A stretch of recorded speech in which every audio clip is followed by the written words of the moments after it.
जय Maharashtra public. तर आता आपण बोलणार आहोत शिप लाईफ बद्दल. तर मी कसं अप्लाय केलं, इथंपर्यंत कसं पोहोचलो, याच्या अगोदर मी काय करत होतो, हॉटेल मॅनेजमेंट कुठून कम्प्लीट केलं आणि ते यायला काय काय लागलं आणि आल्यानंतर कशी लाईफ होती, ह्याच्याबद्दल मी सगळंच एक्सप्लेन करणार आहे. तर स्टे ट्यून, कीप वॉचिंग. बऱ्याचशा लोकांना त्याच्याबद्दल क्वेश्चन असतात, असं की मला पण खूप सारे क्वेश्चन होते जेव्हा मी नवीन जॉईन करत होतो. माझ्या मित्रांना पण सेम क्वेश्चन आहेत.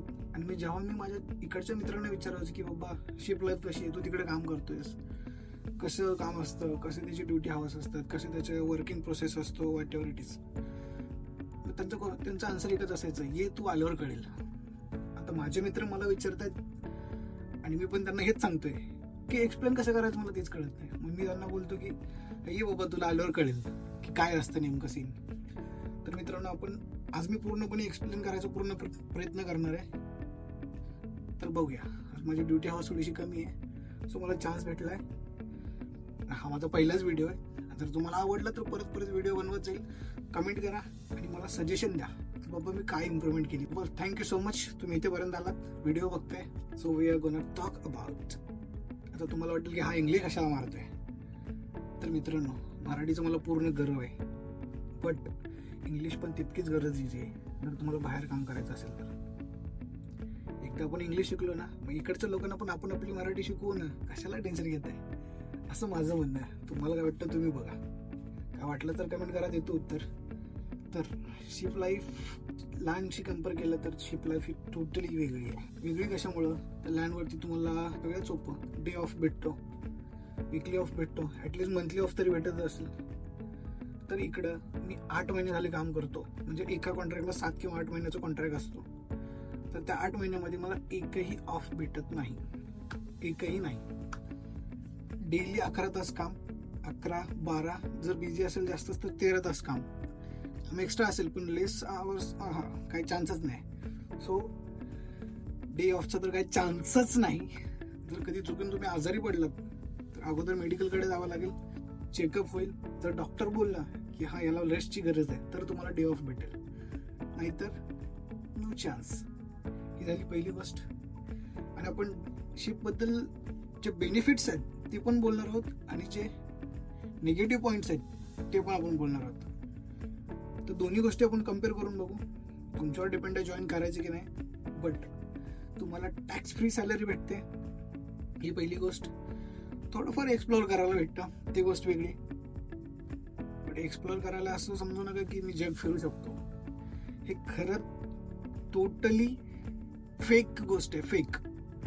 फेक का की क्रू वर्ल्ड वाईड फिरतो म्हणून ही मला ही ॲग्रीच नाही आहे. कारण काय मी सांगतो. तर एखादी गोष्ट आपण एक्सप्लोअर करायची म्हणलं की नाही, आपण जातो, व्हिजिट करतो, निवांत एक्सप्लोअर करतो, त्याची माहिती घेतो, त्याच्याबद्दल हिस्ट्री जाणून घ्यायचा प्रयत्न करतो.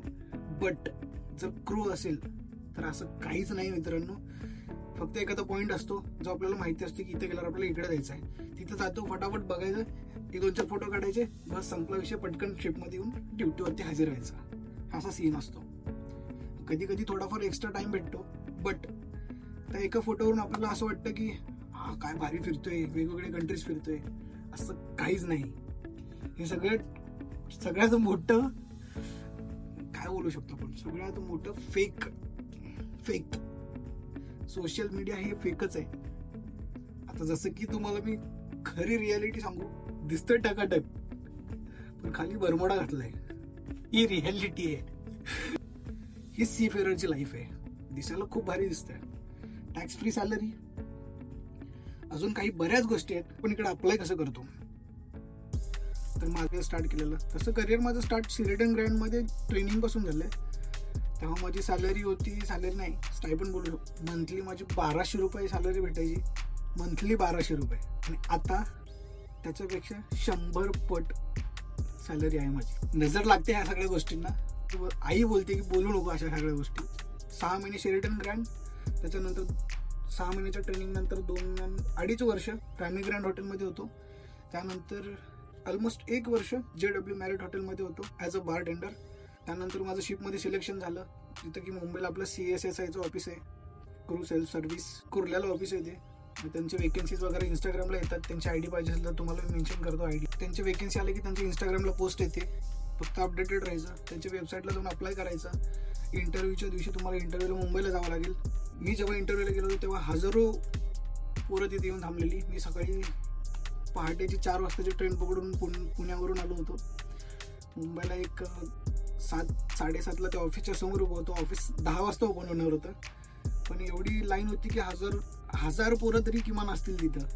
त्याच्यामध्ये शॉर्ट लिस्टेड झाली त्याच दिवशी अराउंड 300-400 पीपल. एक्झॅक्ट अमाऊंट मला माहिती नाही, एक 200-300-400 झाले असतील काही ते. पण आम्हाला 2 दिवसानंतर पण बोलवलं होतं, पण झाले जे शॉर्ट झाले त्यांच्यासाठी. मग त्याच्यानंतर मी परत एक इंटरव्ह्यू दिला. त्या इंटरव्ह्यू नंतर माझं सिलेक्शन झालं ॲज अ बारटेंडर, पण काही डॉक्युमेंट्सच्या एक्सपिरियन्सनुसार त्या कॅटेगरीमध्ये मी बसत नव्हतो. त्यामुळे त्यांनी मला एक 1 स्टेप डाऊन केलं आणि आता माझी पोझिशन आहे बार स्टीवर्ड. आणि जर तुमच्याकडे स्किल्स असेल तर ऑफकोर्स तुम्हाला प्रमोशन भेटणारच आहे. थोडंसं शिफ्ट लाईफबद्दल आपलं वहम आहे की प्रमोशन नाही भेटत, हे पण गोष्ट आहेच. बऱ्याचशा लोकांना सेम पोझिशन 15 ते 20 वर्ष सेम पोझिशनवरती काम करत आहेत आणि ती त्या लायकीच्या आहेत. जर तुमच्याकडे स्किल असेल तर प्रमोशन भेटणारच आहे. फक्त तुम्हाला तुमच्या स्किल इम्प्रूव्हमेंट करावं लागतील. शिफ्ट लाईफ कशी आहे ती जाणून घ्यावं लागेल. तर नॉर्मली कमीत कमी 11 तास ड्युटी असते डेली. तर 11 तास म्हणजे कसं असतं, आता मी सकाळी आपले जसे हॉटेल इंडस्ट्रीमधल्या पोरांना चांगलंच माहिती असेल ब्रेक शिफ्ट काय असते, तर तशा प्रकारेच ब्रेक शिफ्ट असते इकडं. आणि जर लॉंग ड्युटी असेल, जर तुम्ही उशिरा 10 वाजता चालू करताय आणि तुम्हाला फिनिश 10 वाजता करायचं आहे किंवा 11 वाजता करायचं, तर मध्ये 2 तास ब्रेक कसा भेटतो, 1 तास लंच ब्रेक भेटेल, 1 तास डिनर ब्रेक भेटेल. आणि ते ब्रेक सोडून तुमचा ड्युटी हावर्स 11 आवर्स असणार. हॉटेलला कसं असतं, मी 12ला गेलो, 12 ते 12 तास कंप्लीट झाले, तसं नाही. तर इकडं तुमचं बाकीचा सगळा वेळ सोडून जर ड्युटीवरचा जो वेळ असतो, फक्त ड्युटी केली पाहिजे त्या टायमात, तो तुमचे 11 तास. त्या ड्युटीमध्ये मी जेवायला गेलो, इकडे गेलो, तिकडे गेलो नाही, 11 तास फक्त ड्युटी. आता असं कधी कधी आपण बंक मारतोच, त्याला इकडे पगोलन बोलतात. सी फेअर होणं एवढं पण सोपं नाही आहे मित्रांनो. जसं लँडवरती आपण कुठल्याही गोष्टी एकमेकांना आपण शेअर करतो, मित्र लोक असतात, फॅमिली असते, सगळ्यात मेन महत्त्वाचं. जर काही झालंच कामावरती किंवा इकडं तिकडं, तर मी आज सुट्टी घेतो म्हणून एखादा दिवस बंक मारून आपण झोपू शकतो. बट इकडं असं काहीच नाही. किती पण लागलेले असू दे, तुम्हाला उठून कामावरतीच जायचं आहे परत. जर नाही गेलात, पहिला फोन येईल, इकडे फोन आहे, तर फोन नाही उचलत तर कोणीतरी येईल. तर नाहीच काय झालं, आजारी आहे जरी सांगितलं तर डॉक्टर स्वतः तुमच्या कॅबिनला येऊन तुम्हाला चेक करेल. इथंपर्यंत सगळ्या गोष्टी असतात. इकडचे लोक कशी असतात, प्रत्येक कंट्रीमधून वेगवेगळी माणसं आलेली आहेत. इकडचं पोरं पोरी वेगवेगळ्या कंट्रीमधून वेगवेगळ्या डिपार्टमेंट्स, त्यांचे पण तसेच काम आहेत. ऑफिसर्स, इंजिनियर्स, कॅप्टन आणि फिलिपिनो लोक. Main point. तर मित्रांनो, तुम्हाला असं वाटत असेल की या प्रत्येक गोऱ्या लोकांना इंग्लिश येते. बिलकुल नाही. काही लोकांना थँक्यू सुद्धा बोलता येत नाही. दिसायला गोरे आहेत आणि आपल्याला असं वाटतं की गोऱ्या लोकांना इंग्लिश येते. घंटा नाही येत, सगळ्यांना नाही येत. तर तुम्ही स्वतःला कमी समजू नका. फक्त मला असं वाटतं इंग्लिश ही का गरजेची आहे, कितपत गरजेची आहे, तुम्ही फक्त तो इंटरव्ह्यू क्रॅक केला ना, तेवढी इंग्लिश आली पाहिजे. बस. Hi, hello, how are you, I am good, एवढं जरी येत असेल ना मित्रांनो, तर तुमच्यामध्ये कॉन्फिडन्स पाहिजे. आरामात होऊन जाणार, आरामात. थोडीफार वेकअपलरी गरजेची आहे, ती गोष्ट वेगळी. तर इंग्लिश महत्वाची आहे. फक्त तुम्ही एवढं प्रिपरेशन करा की तुमचा इंटरव्ह्यू क्रॅक झाला पाहिजे. बाकीचं तुम्ही इकडे आल्यानंतर आरामात सगळं शिकून जाणार. जेव्हा मी सुरुवात केली होती, मी फक्त तोंड बघायचं काम करत होतो. मला घंटा इंग्लिश काही कळत नव्हती. कॉलेजमध्ये होतो मी, गावाकडून पुण्याजवळ शिकायला आलो 12वी मध्ये. तेव्हा घंटा इंग्लिश काही कळत नव्हती. पहिले 2 महिने तर मी फक्त तोंड बघायचं काम केलं. ते काय बोलतायत, काय टीचर क्वेश्चन काय करते, स्टुडंट काय आन्सर देत आहेत, काहीच समजत नव्हतं. आता क्वेश्चन आन्सर पण करू शकतो, भांडण पण करू शकतो. ती अवघड गोष्ट आहे इंग्लिशमध्ये. मला खरंच काय सुचत नाही. तुम्ही मला टॉपिक द्या, मी बोलतो त्यावर. महिन्यातून 2 वेळा ड्रिल असतं. ड्रिल म्हणजे काय, जर इमर्जन्सी शिपमध्ये काय झाली तर आपण स्वतःला वाचवायचं कसं आणि बाकीच्यांची टेक केअर कशी करायची त्याबद्दल एक प्रकारची ट्रेनिंग असते. महिन्यातून 2 वेळा 1-1 तास तो तुम्हाला शेड्यूल भेटतो. त्या शेड्यूलनुसार त्याला फॉलो करायचं. क्रू राऊंड असतो मंथली 2 टाइम. क्रू राऊंड म्हणजे काय, तुमची कॅबिन कशी आहे, कॅबिनमध्ये काय अडचणी आहेत का, तुम्हाला सगळे सोयी भेटतात का, कुठली लाईट वगैरे बंद आहे, फॅन बंद आहे, AC काम करत नाही, क्लिनिंग आहे, आपलं वॉशरूम क्लीन आहे का, ह्या सगळी गोष्टी चेक करण्यासाठी ते राऊंड करतात. म्हणजे क्रू राऊंड असतो, त्याला क्रू राऊंड. जिम आहे क्रूसाठी फ्री.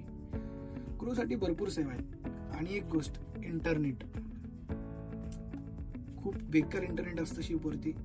बऱ्याचशा लोकांना माहिती पण असेल याबद्दल. सॅटेलाइट इंटरनेट असतं, नीट कम्युनिकेशन होऊ शकत नाही. तर कोणी रिलेशनमध्ये असेल तर अगोदरच पूर्ण ही तयारी करून या, क्लिअर करून या. नंतर असं म्हणायला नको मला टाइम नाही भेटलाय. बाबू सोनाला कम्युनिकेशन गॅप असतो, त्यामुळे खूप सारे इश्यू होतात. I hope you understand. सीफेअरची लाईफ टोटली वेगळी असते. फक्त तुम्ही स्वतःला प्रिपेअर केलं पाहिजे आणि एकटं राहायला शिकलं पाहिजे. ही सगळ्यात मोठी गोष्ट शिपरेचा. तर तुम्हाला काही जाणून घ्यायचं असेल शिप लाईफ बद्दल तर मला सांगा, मी त्याबद्दल व्हिडिओ बनवतो, तुम्हाला इन्फॉर्मेशन देतो.